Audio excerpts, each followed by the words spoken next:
Como uma revolta de estudantes pode resultar em uma possível guerra mundial? Até que ponto as alianças internacionais têm responsabilidade em conflitos que surgem pelo mundo?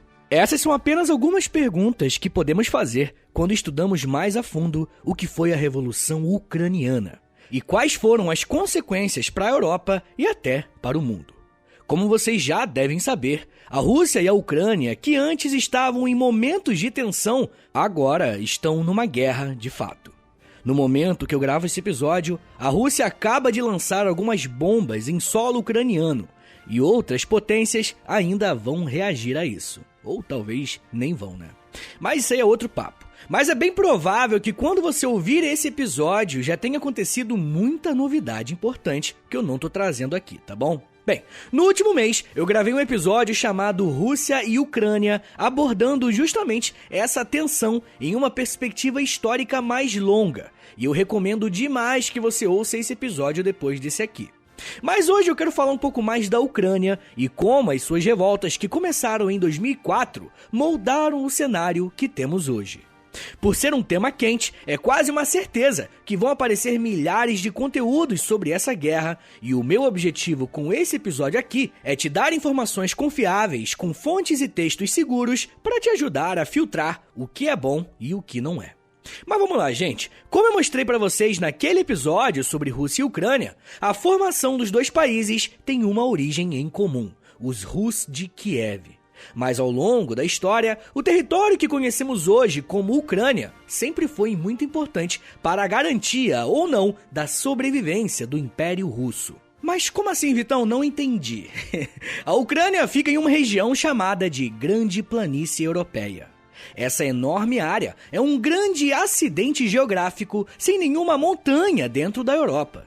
Essa extensão dessa planície vai desde o litoral da França até os Montes Urais, lá na Rússia.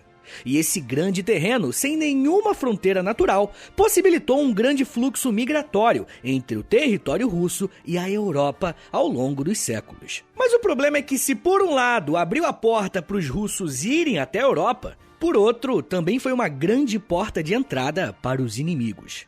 Para vocês terem uma ideia, a Rússia foi invadida uma série de vezes por forças ocidentais justamente por essa passagem. Como, por exemplo, os poloneses em 1605, os suecos com Charles XII em 1707, os franceses com Napoleão em 1812 e os alemães na Primeira e na Segunda Guerra Mundial.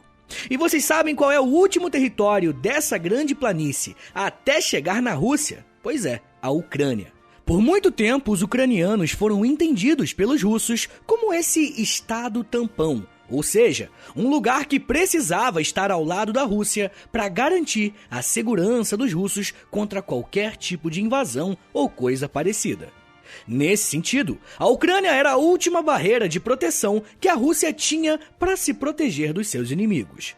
Eu gostaria que você tentasse guardar essa informação, da importância do território ucraniano, porque lá na frente vai ser muito importante. Bom, de certa forma, as relações Ucrânia e Rússia sempre foram amistosas, tanto que a República Ucraniana fez parte da União Soviética. As coisas só começaram a mudar a partir do processo de independência da Ucrânia em relação aos soviéticos, que ocorreu em 1991. Após essa data, a Ucrânia lutou juridicamente para manter as fronteiras que acreditavam ser suas. E com isso, eu estou me referindo, claro, à anexação da Crimeia. Como sabemos, foi necessária uma intervenção e uma mediação de países como Estados Unidos e Inglaterra para que russos e ucranianos chegassem a um acordo. Mesmo a Ucrânia sendo um país independente, isso não mudava o fato de que grande parte da população de seu país tinha uma grande influência cultural e até étnica da Rússia. A partir da entrada da Ucrânia na União Soviética, aconteceu um processo de russificação, ou seja, a presença de russos aumentou consideravelmente de 1922 em diante. Essa migração foi mais presente no leste da Ucrânia e chegou a um ponto que quase 45% da população ucraniana era composta por russos e descendentes de russos. Como a década de 1990 foi marcado por embates entre ucranianos e russos, o primeiro presidente eleito na Ucrânia foi Leonid Kuchma, em 1994. E como resposta ao cenário que estava enfrentando, decidiu que tentaria adotar medidas mais próximas ao que chamamos de Ocidente. Mas como que isso era feito? Temos que lembrar também, gente, que o final da Guerra Fria foi marcado pela mudança de comportamento de diversas alianças internacionais de cooperação comercial e para a manutenção de parcerias estratégicas. E eu tô falando da OTAN e da União Europeia. A OTAN, por exemplo, foi fundada em 1949 e surgiu com a aliança de 12 países ocidentais, como Estados Unidos, Reino Unido, França, Portugal, Holanda e outros. Quando a Guerra Fria acabou, tentou se aproximar de países que faziam parte do Pacto de Varsóvia, que bem resumidamente é como se fosse a OTAN da União Soviética, tá ligado? E a Ucrânia justamente fazia parte do Pacto de Varsóvia. E olha só o que o historiador Victor Wolfgang Kegel-Amal falou sobre a atuação da OTAN nos anos 90, abre aspas. Em 1999, entram na aliança a Hungria, Polônia e República Tcheca. Em seguida, George W. Bush dá prosseguimento a esta política de expansão e incorpora, em 2004, a Estônia, Letônia, Lituânia, Eslováquia, Eslovênia, Romênia e Bulgária. Em 2009, já na administração Obama, adentram também a Croácia e a Albânia. Ou seja, se quando acaba a Guerra Fria a OTAN contava com 16 membros, depois de menos de 2 décadas, esse número pulou para 28 membros, sendo que os 12 novos pertenciam anteriormente à zona de influência soviética. Fecha aspas. De acordo com essa análise, a OTAN há algum tempo tem atuado para aumentar a sua zona de influência e, de certa forma, cercar a Rússia, que, pelo seu lado, tem firmado suas próprias parcerias. O importante disso é sabermos que a Ucrânia vai ter um papel central nesse tabuleiro da política internacional. Mas vai ser a partir desses eventos internos que esse cenário externo vai se movimentar mais rapidamente, como, por exemplo, com a eclosão da Revolução Ucraniana.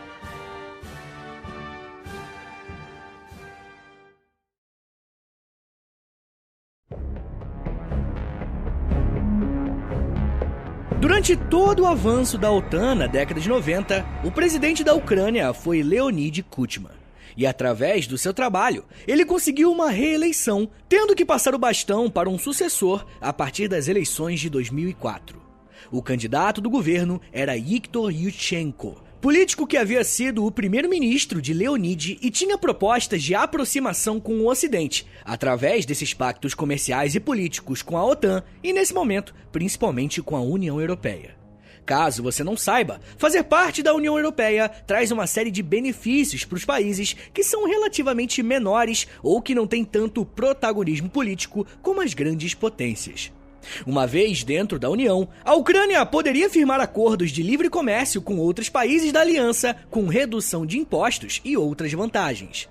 A campanha eleitoral de Yushchenko foi baseada nessa aproximação com o Ocidente e boa parte da população o apoiava. Tanto que as pesquisas eleitorais mais tradicionais mostravam uma vantagem de pelo menos 11% à frente do seu adversário, que era o Viktor Yanukovych, outro Viktor. E como se trata de 2 Viktor disputando a mesma eleição, para não ficar confuso, eu vou chamá-los pelo sobrenome, tá? Bom, o candidato pró-Rússia, que é o Yanukovych, não prometia que ia se aliar tão rapidamente ao Ocidente, e ele se mostrava muito mais próximo dos russos, uma vez que a maior parte da sua base de apoio estava no leste da Ucrânia, enquanto os apoiadores de Yushchenko e de políticas pró-Europa estavam a oeste do país.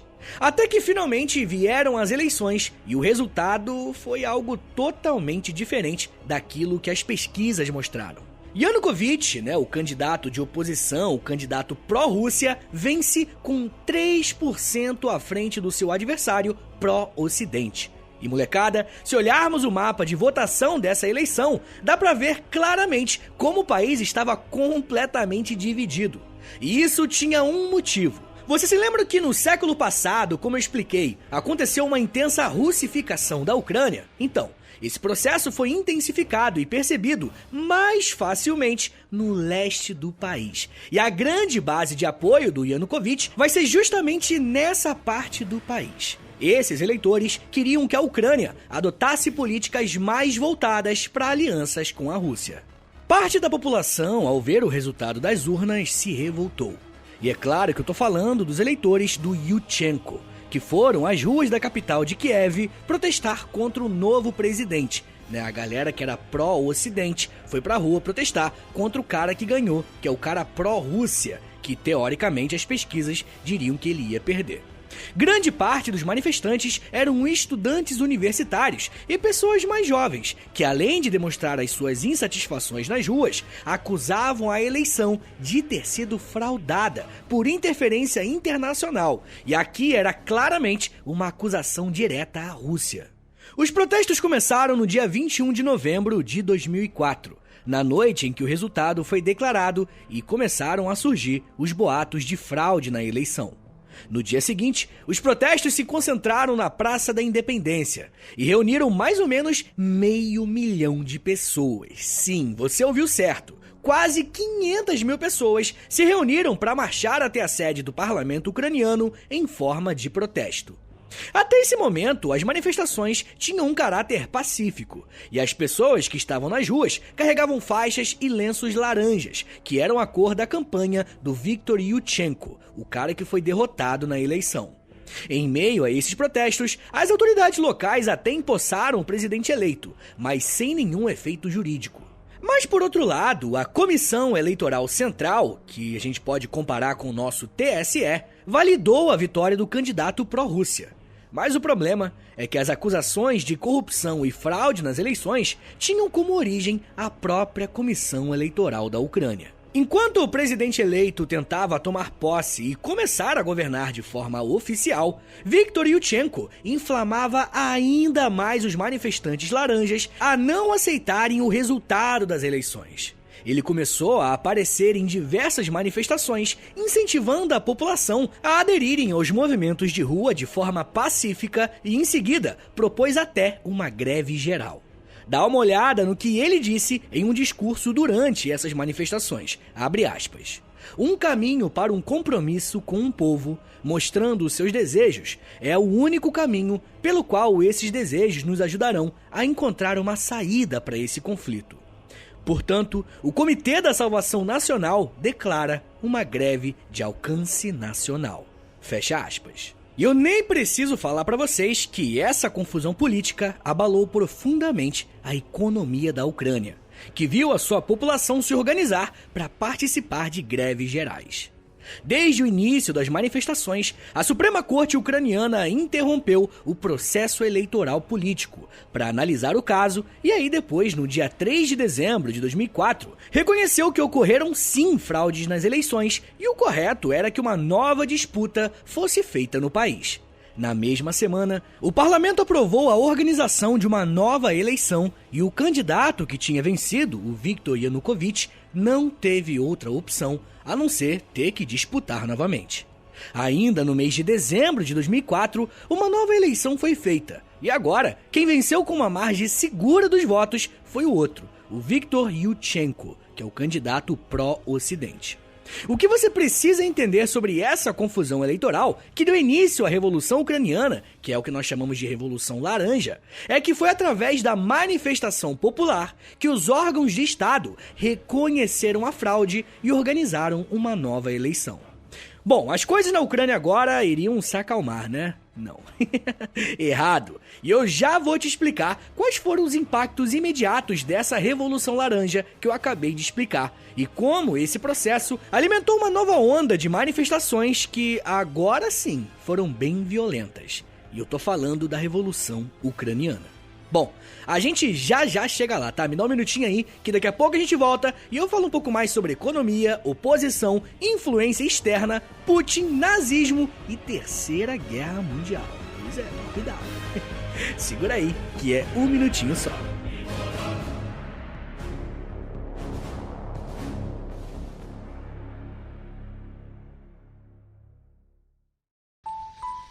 Eu sempre sonhei em poder viver de criação e de educação.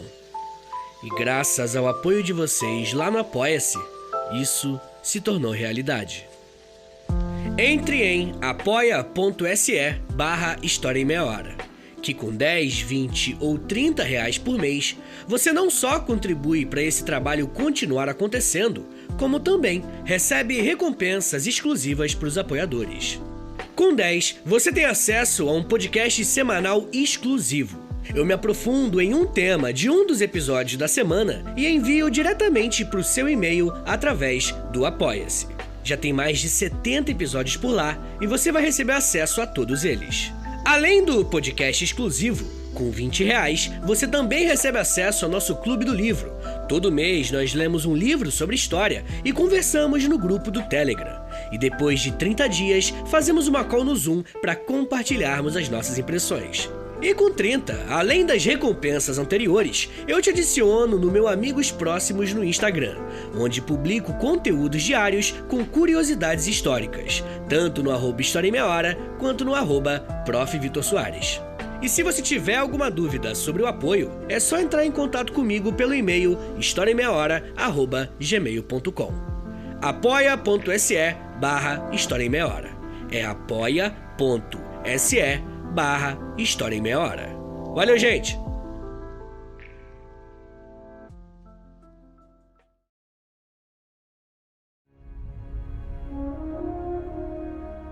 No primeiro bloco, eu expliquei o que foi a Revolução Laranja.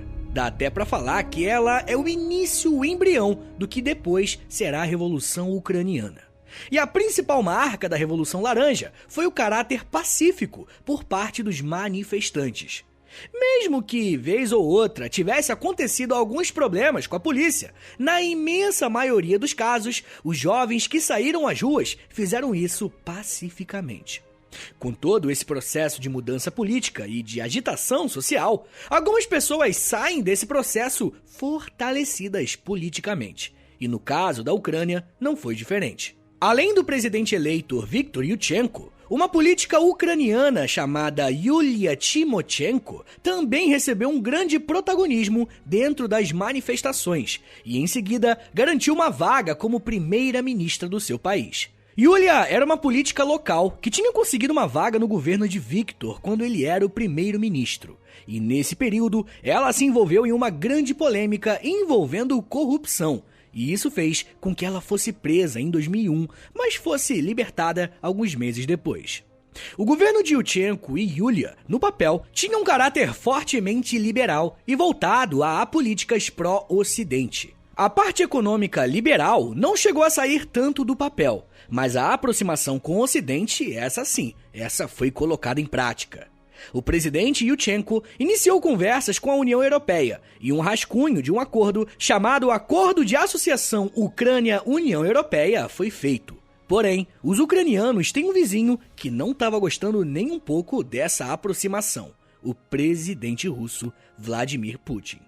Como demonstração de que esse não era um caminho que agradava os russos, ele passou a implementar algumas formas de retaliação, na mesma medida que as negociações entre Ucrânia e União Europeia foram feitas. A Rússia é a maior fornecedora de gás natural, não só para a Ucrânia, como para toda a Europa. A partir de 2006, Putin decidiu cortar o fornecimento do gás para a Ucrânia e elevar as taxas de importação para a Ucrânia, com o objetivo de fazê-los voltar atrás na decisão de se unirem à União Europeia.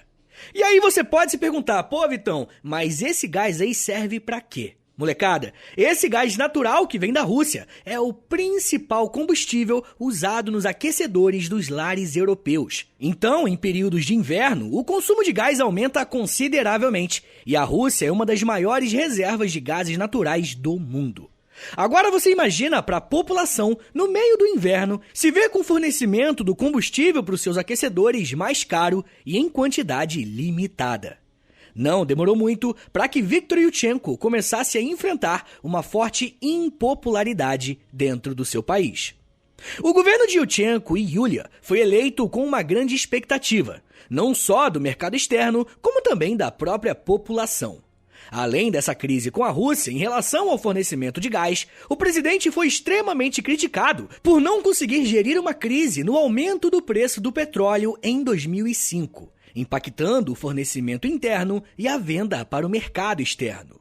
Para vocês terem uma ideia do quanto o presidente foi criticado, ele teve que vir a público pedir desculpas e afirmar que tomaria novas medidas. Quantas vezes você já viu um líder político fazer isso publicamente durante o seu mandato? E eu não tô querendo dizer que, sei lá, é uma prova da superioridade moral ou algo assim. Eu tô apenas te mostrando que o erro foi tão grande que ele não teve outra opção a não ser se desculpar.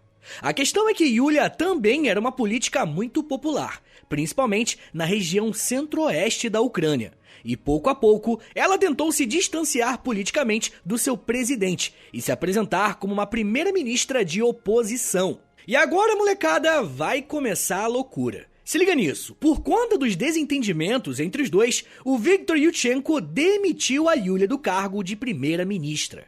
Além de demiti-la, o presidente fez uma série de acusações de corrupção em processos do governo para tentar minar a popularidade da sua mais nova adversária. E vocês sabem quem o Yushchenko apoiou para que o parlamento escolhesse no seu lugar como primeiro-ministro? Sim, o Viktor Yanukovych, o seu antigo adversário nas eleições de 2004, o cara que é pró-Rússia. O governo agora era composto pelos dois Viktors. Em 2007, Yulia conseguiu voltar ao cargo de primeira-ministra, mas dessa vez fortemente em oposição ao seu presidente, que tentava se segurar no cargo de todas as formas. Será nessa administração de Viktor Yushchenko que vamos ver as primeiras demonstrações autoritárias de um governo ucraniano. Porque entre 2007 e 2010, Yushchenko vai tentar fechar o parlamento 2 vezes, mas sem sucesso. O ano de 2010 foi mais um ano de eleições no país, e curiosamente, os 3 principais candidatos são esses personagens que estamos falando até agora. O Viktor Yushchenko e a Yulia Tymoshenko como candidatos apoiados pelo oeste e centro do país, ou seja, pela parte favorável à ocidentalização da Ucrânia. E o terceiro candidato era o Viktor Yanukovych, apoiado fortemente pelas regiões sul e leste do país, que tem a maior presença de russos e de apoiadores russos. Talvez por ter 2 candidatos com pautas parecidas, isso dividiu os votos. Quem saiu vencedor da eleição de 2010 foi o Viktor Yanukovych, o candidato que tinha relações mais próximas com a Rússia.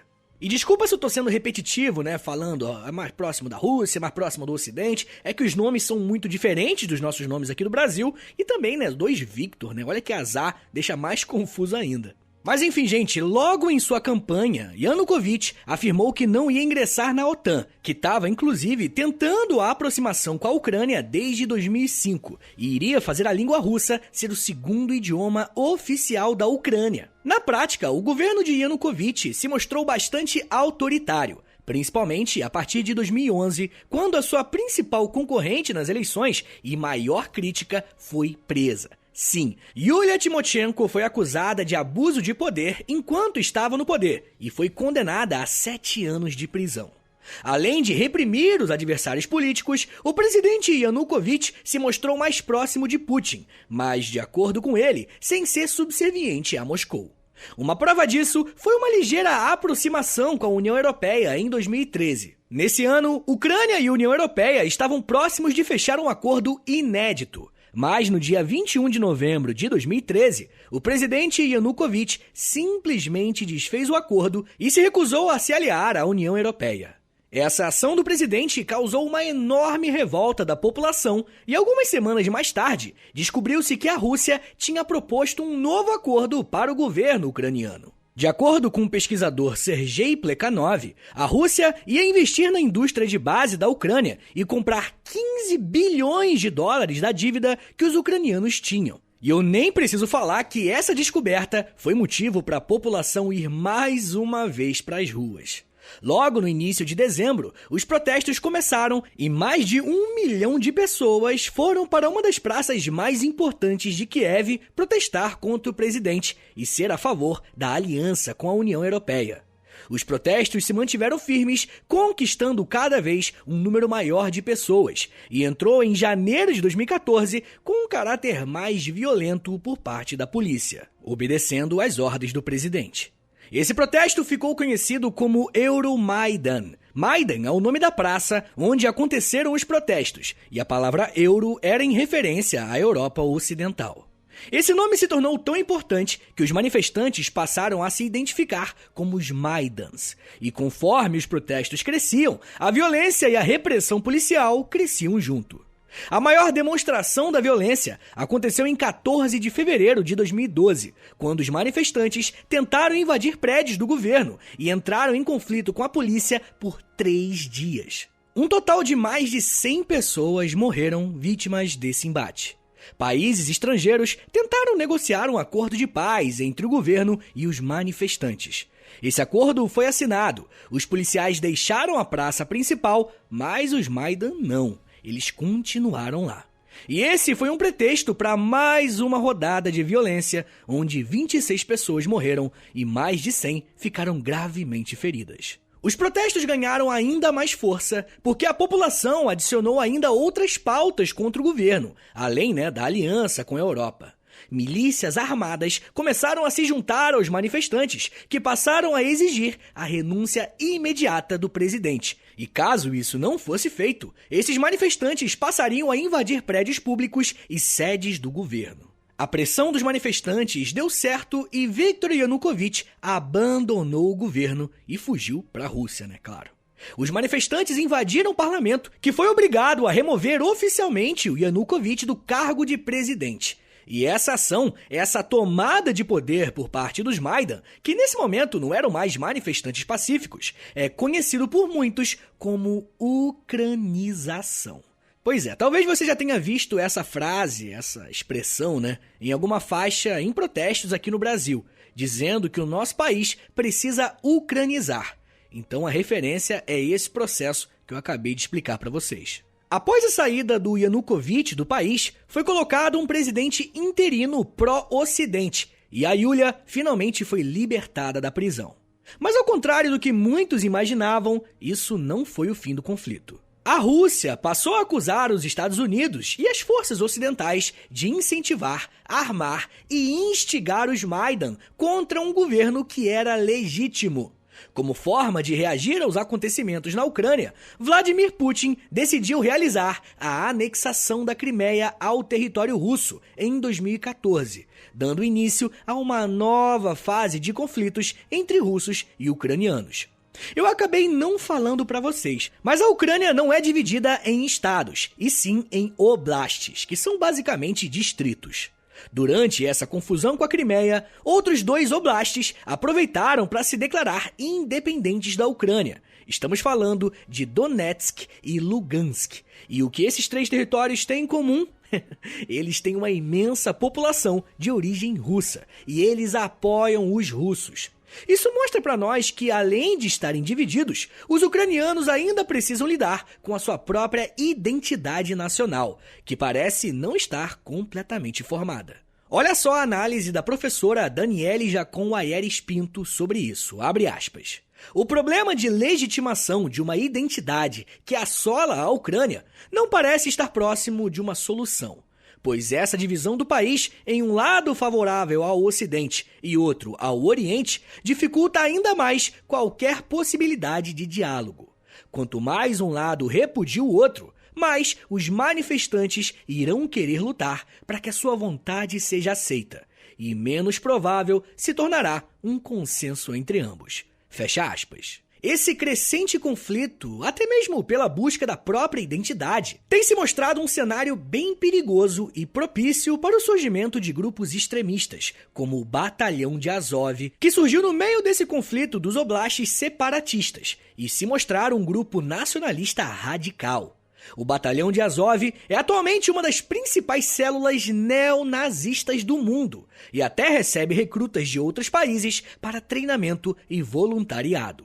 Conflitos separatistas têm sido uma constante em solo ucraniano, e o governo russo é acusado de abastecer com armas esses lugares. Mesmo assinando o Acordo de Minsk, que buscava acabar com os conflitos, tanto o governo ucraniano quanto as tropas rebeldes desrespeitaram o cessar-fogo e desde então estão em conflitos que ora ficam ativos e ora as fronteiras ficam mais tranquilas. Mas o que explica esse movimento separatista dentro da Ucrânia?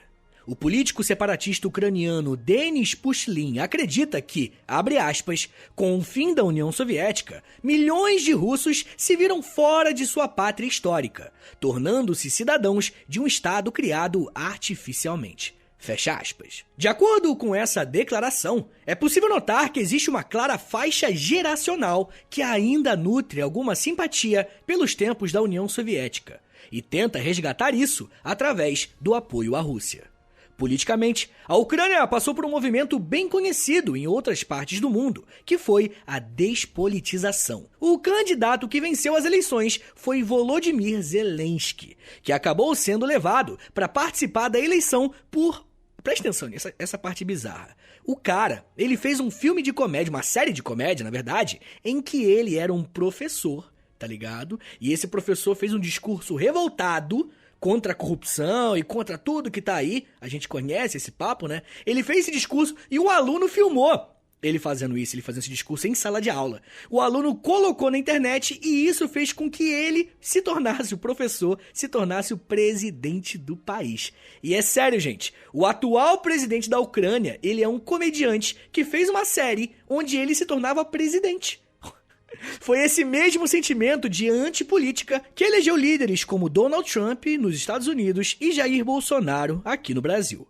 O presidente afirma que os ucranianos têm o direito de adotarem políticas pró-Ocidente com aproximações em relação à OTAN e à União Europeia.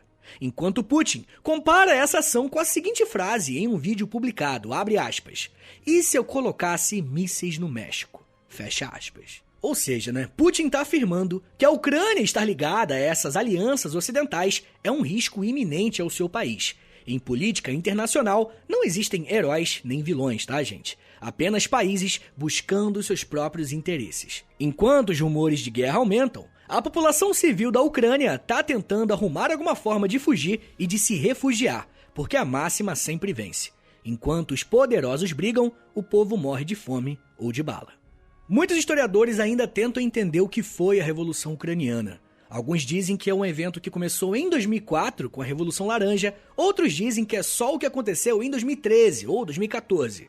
Mas eu acho que esse episódio, ele te ajudou para entender um pouco sobre esse contexto inteiro que está acontecendo ainda. Podemos dizer sem medo de errar, que em 2022 estamos vivendo ainda a Revolução Ucraniana.